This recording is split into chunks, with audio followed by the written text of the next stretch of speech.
Welcome to the Abundant Accountant Podcast, where all accountants come to learn all the ways to grow your firm. And when you're in doubt, I am here to help you out. So if you're ready to learn and ready to grow your firm, then you're in the right place to sharpen your skills and increase your revenue.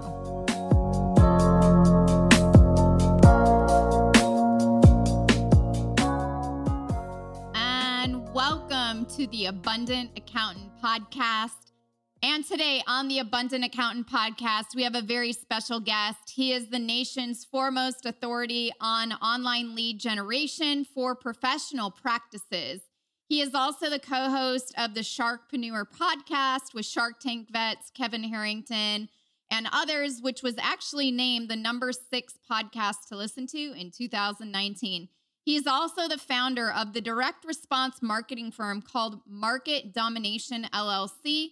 And he is the 7-time best-selling author who has been interviewed on places that you might have heard of: NBC News, CBS News, Forbes, and CBS Money Watch, and many more. He is literally an expert in online lead generation for professional practices like yours, and he's here to show us how you can tweak and make things better as it relates to marketing your firm when you don't have much time, especially during those busy months.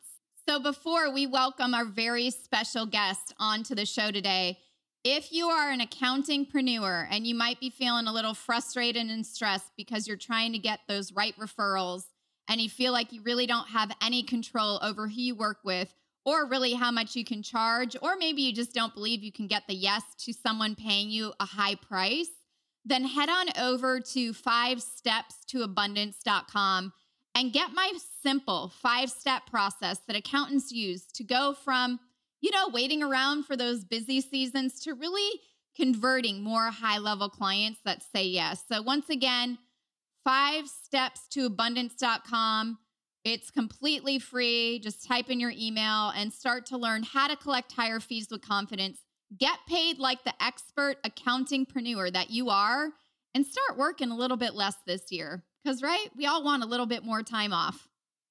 And I would like to take a moment to extend an invitation for you to subscribe to this show and really leave a written review about what has helped you in listening to the Abundant Accountant Podcast so I can keep on delivering the content that you want and love. So again, please take a moment, hit that subscribe button, and leave a written review at the end and really share with me what has helped you and inspired you that you've taken action on in your firm by listening to the Abundant Accountant Podcast, because that will help other accountingpreneurs out. And before we welcome our special guest to the show, Seth Greene, I would like to thank our sponsor for today's show. Today's episode is brought to you by Xero. As an accountant, when you join Xero, you'll gain access to a full range of practice management tools so you can manage your practice and your clients from almost anywhere. To learn more about building a better practice with Xero, visit Xero.com. That is Xero.com. Welcome, Seth, to the show. Thank you so much, Michelle. I am super excited to be here. Well, I am excited for you to be here too, because I always love the Abundant Accountant Podcast interviews, and you never know what's going to happen, but we try to make it fun. So everyone listening, this is actually semi-entertaining. But Seth, just so you know, obviously I help a lot on the conversion side with sales, but a lot of the accountants that I train, they always ask me about leads or how can they market themselves better. And, I understand why I get asked this question pretty much all the time, because I know without marketing, you can't get a lot of sales, but marketing and sales are definitely two different things.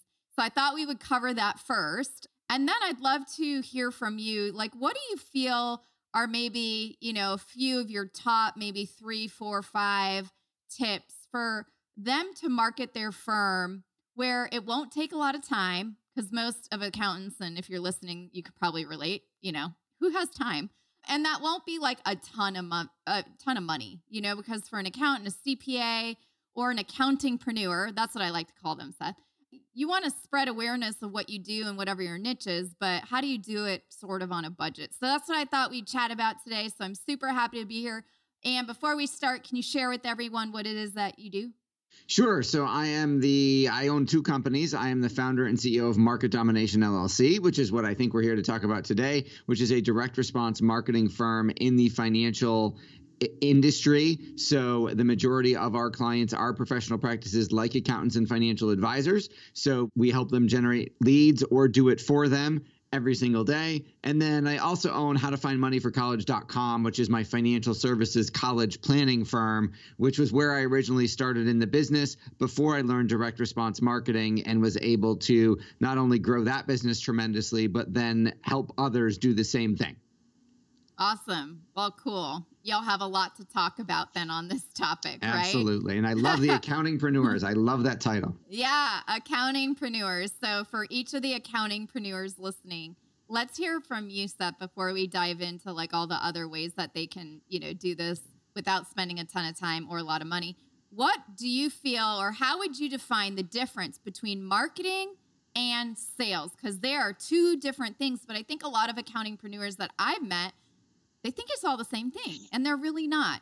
I would agree with you. I think there are two completely different things. So I think the sales process, that's what you do. You teach them how to sell, how to close, how to position themselves differently so that they charge higher fees, convert more clients who love them even more, and have a better business and a better lifestyle. That's sales. To me, marketing is what gets them in the door. So the sales process starts after a lead has been generated. Someone who's a qualified prospect has raised their hand, qualified themselves, said they're interested and wants to learn more, and then gets educated about who you are, what you do, why you do it, who you do it for, until that moves to a sales conversation where your accountingpreneur actually closes the deal, gives them a proposal, and gets them to write a check. So I think sales is what gets them across the finish line, and marketing is what generates the leads and educates them to the point where they are ready to speak one-on-one to an accountingpreneur about what they do. I love it. I love how you're using my accountingpreneur. It's really good. Okay.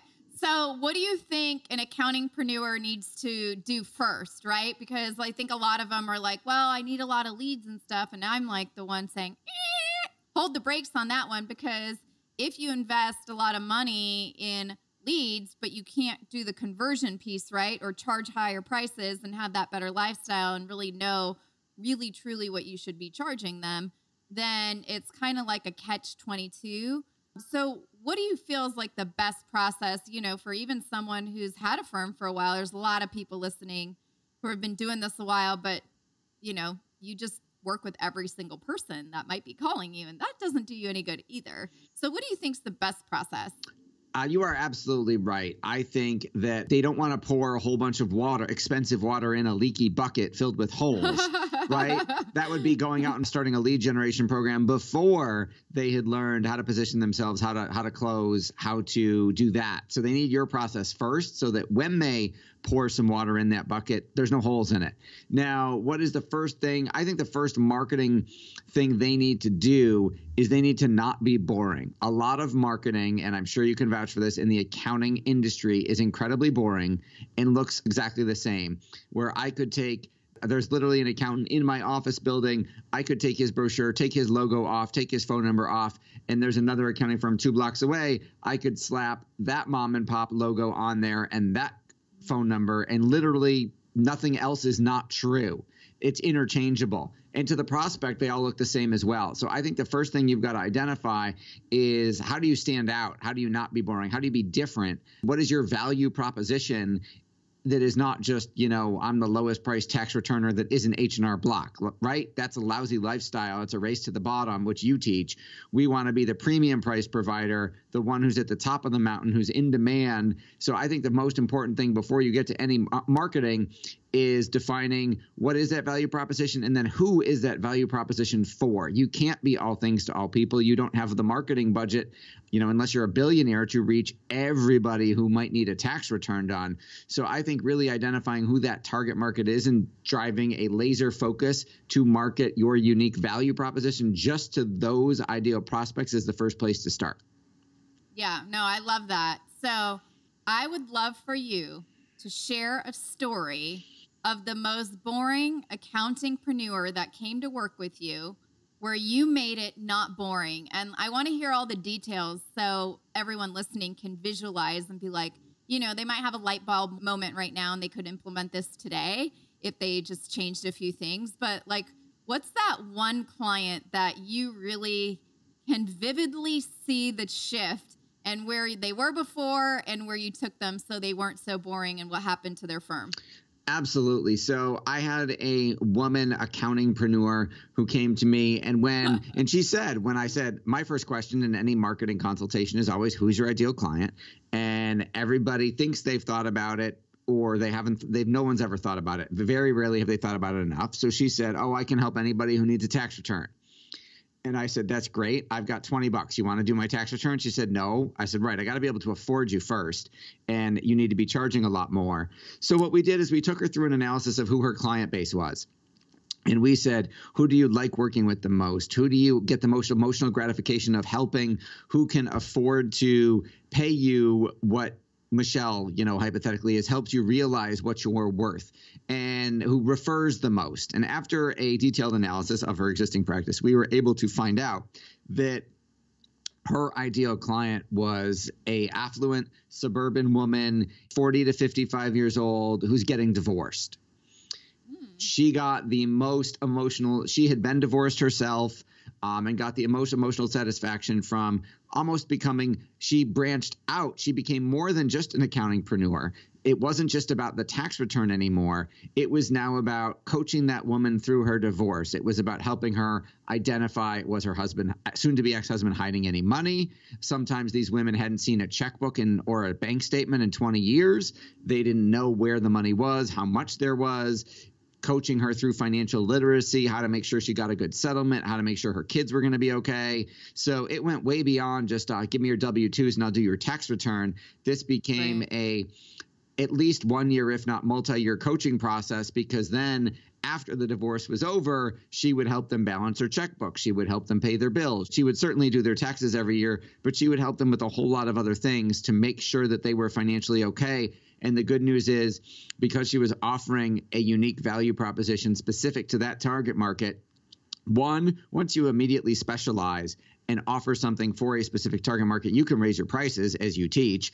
And then because she was offering there was no other accountingpreneur in town who was even targeting that market, let alone offering a specialized made up suite of services. Granted, bill paying and other stuff like that is not a quote unquote normal accounting practice, but it's relatively easy to set up. She had them on auto deduct every single month. She set up the online banking once, but got paid for overseeing it every single month. She had a whole bunch of different services that she quote unquote made up to offer. And she was able to charge not only more money for the tax return, but more money for her divorce and post-divorce coaching package. So now she's got clients on multi-year retainers that are paying her via credit card every single month to almost be there to hold their hands, coach them through their financial life, get them through their divorce, and then hang around. And now they're almost like she's got this little tribe of women that are like her best friends. Like she takes them to movie night together. She takes them to a wine tasting. She does all kinds of things. And she's built this entire practice on a very small number of affluent women who can afford to pay her way more than, a couple $100 a tax return. And they're thrilled to do it because they're getting way more than just number crunching and bean counting. Yeah. They're getting a new best friend. They're getting a lifestyle. They're getting a confidant. They're getting a whole lot more than just a tax return. So she can build a very lucrative practice on a small number of clients. Right. So can you share average revenue ranges of where she was to where she is now? Because I think this also goes into, what we're talking about is this is a great way to market your firm, when you're busy. She literally just looked inside her own firm with your help to identify who the exact person is that really put her and changed her emotional state, right? Which are the people she got excited to work with. Now it's transformed this whole thing into BFFs, confidants, movie night, and wine tasting. But what's her firm doing in revenue now? Yeah, so she was charging $300 to $500 for a regular W-2 tax return. She's now charging $5,000 a year per client. She used to be like everybody else and be frantic, January till April. Yeah. She used to be frantic come extension time, and then feast or famine, right? The whole rest of the year had like no money coming in and hit or miss revenue. And now she's got guaranteed revenue every month. And she was making like $50,000 to $80,000 as a regular accountant, working her butt off. Like her family didn't know her 3-4 months out of the year, didn't see her. Now she's doing close to $1 million. Wow. That's awesome. Okay. So that's like the first thing you have, which is, figuring out who your ideal client is and diving deep into that, and then going into your existing client list and seeing which ones bring you the most joy. And that is how she became also your main thing. Don't be boring. So that is the first transition into really marketing your firm in a different way, because it starts with you, the accountingpreneur, and you can't be boring, right? So a little bit about the branding. What do you feel, Seth, is like that next main thing that, will help with leads, right? Because from that point, she got a lot of leads. She got the other person getting divorced down the street, and then her friends, and then I'm sure at wine night, they invite other people. So if you think about it from a marketing perspective, it's sort of genius. But what else for someone listening right now, that they could go and actually make a change or go look at their client roster and say, hey, you know what? I need to just be focusing on these people. What's the next, tip that you have for them, that second most crucial one?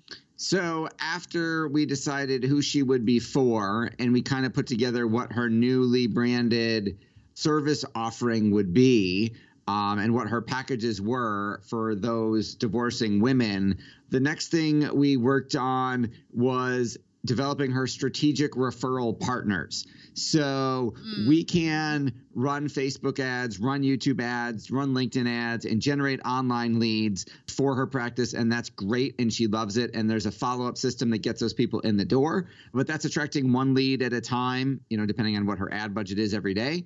However, one of the real points of leverage comes in who else sees your target market. So in her case, the obvious ones would be like the divorce attorney, the divorce financial planner, the therapist. Those would be the ones you would think of first that you can build a strategic relationship with. We found that there were two others that were kind of counterintuitive that you wouldn't normally think of that became even bigger referral sources, one of which her biggest referral source is hairstylists.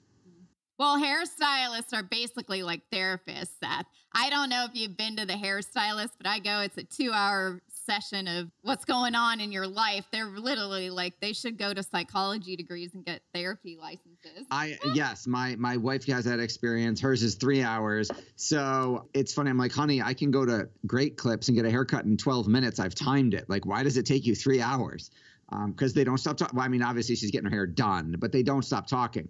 So we actually found out that the hairstylists find out before everybody else. Before the woman, in this case, calls a divorce attorney, before she calls her financial advisor to ask about the money, she tells her hairstylist. So we found building strategic referral relationships with hairstylists worked incredibly well to generate more referrals. And the other one we found, surprisingly, was the Mary Kay lady. It was the lady, if she was getting her makeup from, also, she told first because she would buy more makeup because she would either want to cover up the emotional effects of her impending divorce, or she would want to look better to hypothetically attract somebody else. So we found strategic referral relationships that were obvious, like the divorce attorney and the financial advisors made sense. But surprisingly, the hairstylist and the Mary Kay makeup lady also worked out really well. Yeah, no, that's super genius. So what is the thought process on that, Seth? I'm not good on this like marketing stuff. I'm super amazing at the sales department, and the conversion. But like if you were to, walk someone through this process, are there a few questions that they should ask themselves when they're thinking about how can they get the best strategic referral partners? And then how do you figure out, well, the obvious, right, for this situation was the divorce attorney, the financial advisor, the therapist they were seeing. But really, you got actually a better one through the hairstylist or the Mary Kay lady or, the makeup lady at the department store. What are some questions that they can ask themselves right now to start brainstorming, right? And getting creative, right? Because they have to be different to attract these types of strategic referral partners. Sure. So you've got to ask yourself who else sees your ideal client, and you've got to kind of sideways think a little bit, because you'll get the obvious ones right away. For a traditional accountingpreneur, that might be who else you could generate. I mean, that might be the financial advisor. It might be a lawyer. It might be a mortgage. But you know what? Is it a mortgage broker and a realtor for the new house or for the house they own? Is it a kids play place or a daycare center because you want young parents? So you kind of got to think about, what else do your clients do when they're not with you? Who else do they see? What other professionals do they see? What bills do they pay every month? And where do they go? Is there a wine bar that everybody goes to? Is there a cigar bar? Where are other places and other things they might do to socialize where you would be the only one fishing in that pond because nobody else would have thought this way? Yeah, no, that's a very good point. So any other questions? We got, who else sees your ideal clients? Where the, if you're going after the parents, I love your daycare idea, or a gymboree, or maybe the Build-A-Bear place, right? Or, where else do your clients go when they're not with you? I think that's a really great one to start thinking about their next step, right? Like, what's the path that they go on a typical day? And where do they socialize? I think that's really great too. And the hair salon is a really good one for the divorce. Wow, that's a really good one. Okay, any other questions that you think they should be asking? I would have them make a list. What do they love about their business, their practice, and what do they hate about it? Because in a lot of our process before we start generating leads is business reinvention, is saying, what do you like about it? Let's do more of that. What do you hate? Because there's stuff that drives us all crazy in our businesses. What if we could reinvent your business where you did more of the stuff you liked and eliminated everything you hate? Wouldn't you love coming to work every day? Wouldn't you get excited and get up early? Wouldn't you be like, oh my God, pinch me every day. I can't believe I get paid to do this. That's the kind of business we want to help your accountingpreneurs create, where they're literally like every day, like her 100 clients or 200 clients are texting her, what are we going to do next month? Like, they're all voting. They're all saying, hey, let's go to this place. It's like she's built this networking, this tribe of these women who are like now all connected. And every woman who's getting divorced, nobody does it by themselves. I think there's something in the water. Every woman who's getting divorced knows other women who are getting divorced. So magically it's, hey, can I bring Mary Jane next month? They're literally asking if it's okay if they bring referrals. And of course it's okay. No one gets divorced alone. And that's your lead generation referral source. Yeah, no, I totally love it. Okay. What's your third genius idea that an accountingpreneur can do, to market themselves, when they're super busy, they have zero time, they're still operating the old way. So they're super busy January through April, but they want to make a change, and they're going to sit down, they're going to listen to our episode, Seth, and they're actually going to put this into action. What's that third thing they can do right now? That's probably the most important. I know being the different one was number one, right? Yes. And then we have number two, our strategic referral partners. That's number two. So what's number three? Number three is figuring out how you're going to get your new marketing message to these newly defined correct people and their referral sources. So that may mean, depending on where they are, that may be Facebook ads, that may be video ads on YouTube, that may be LinkedIn, that may be direct mail, I was advising a client today that perhaps the best place for her isn't on social media. The best place for her might be ads in local family magazines that have, articles about, where to take your kids. So it just depends, again, on the answers to the first couple of questions, is then where can I start putting my marketing message out there so that the right people see it and nobody else is seeing anything remotely similar to it. If there's a woman getting divorced at the hair salon, and this has never happened, but let's say there was a stack of business cards from a regular accountant going, I'll do your tax return for $99. And then there's a gorgeous full color poster for the, come to wine and cheese night and mingle with the recently single or something. She's going to win every single time. Yeah. Mingle with the recently single. Oh my God. How do you come up with this stuff? That's why I get to pinch myself every day and go, I can't believe I get paid to do this. I know. So since we're using your client who's working with all the divorced women, what are some ways that you help her get her marketing message into more of these people's hands, not through the strategic referral partners? What are like a few of the things that you actually did for this exact client so others listening can be like, got it. Okay, that makes sense. So we did the biggest things that work for her, other than the strategic referral sources, were we did Facebook video ads, YouTube video ads, and we helped her write a book. She didn't have to write it. She was interviewed. We turned the interviews into a book, and now she's published a book for women getting divorced. And then those Facebook and YouTube video ads drive people to go register for a copy of her physical book.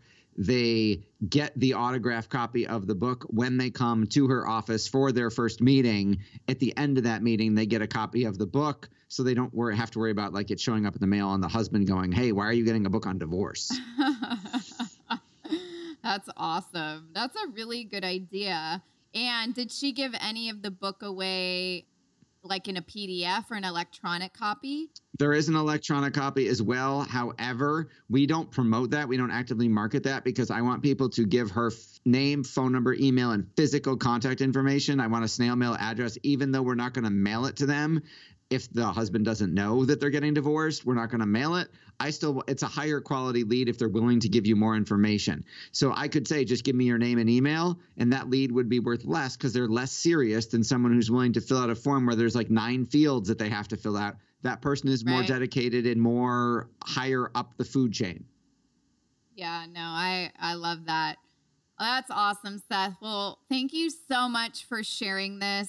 For the divorcees, figure out where all the recently singles are mingling. I think that's hilarious.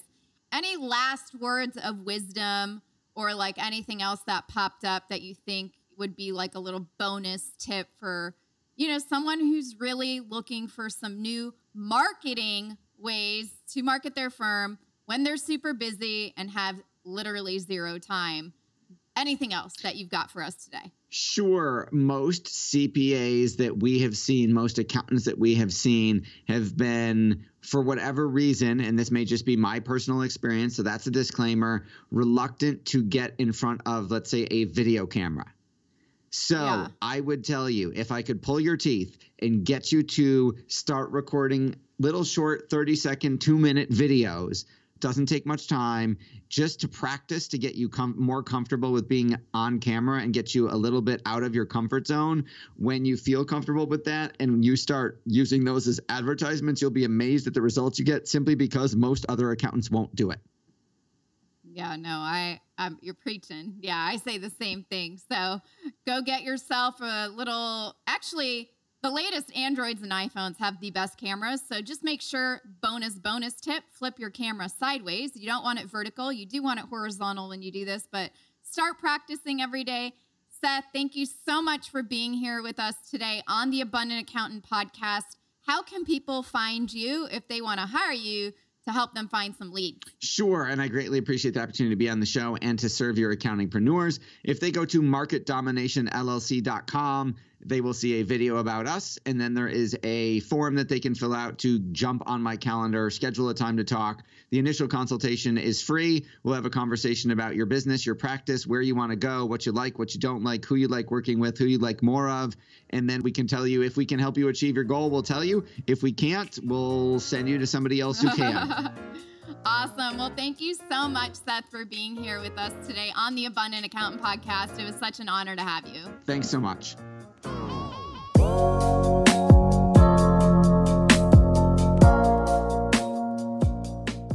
What an amazing episode with Seth today. I just loved his story about his client, and I hope that helps you put a few things into action. But just to recap, the main important things that he discusses today: number 1, do not be boring, okay? So you can go back and listen to that. Number 2, make sure to have really great strategic referral partners. Again, as an example, he went into a lot of depth on that with the Mary Kay lady and the hairstylist, right? And number 3, the other most important thing is make sure to think about how you're going to get your marketing message out to your ideal client once you've got all the other stuff figured out. So those are the other things. Lastly, remember the bonus. I can't agree more with Seth. The videos are huge, and most accountingpreneurs are not doing any of that. So grab your phone, practice 30 seconds to a minute a day. I promise it actually does get easier. And if you are an accountingpreneur and you're feeling slightly frustrated and stressed on how do you get those right referrals from the referral partners, and how do you actually have control over who you work with and who you say no to and how much you can charge, but maybe you just don't believe you could ever get a yes to those higher value paying clients that you know you're worth that money from, make sure to head on over to 5stepstoabundance.com and get my 5 simple step process that accountants have used to go from, taking on every client, waiting around for that busy time of year, to really being able to close higher value clients right now who will start saying yes and paying you what you're worth, no matter how much you charge. And they actually appreciate you for doing that work for them. So once again, head on over to 5stepstoabundance.com. Also, please hit that subscribe button, leave a written review because that does help me learn what to continue to keep helping you with. And it helps other accountingpreneurs find this show. So thank you all so much for listening, and I'll see you on the next episode. Today's episode was brought to us by Xero. With Xero, small businesses and accountants can work together at any time. With real-time financials, bank connections, unlimited users, and online invoicing, it's a beautiful accounting software that's actually easy to use. Remember to go visit Xero.com. That is Xero.com.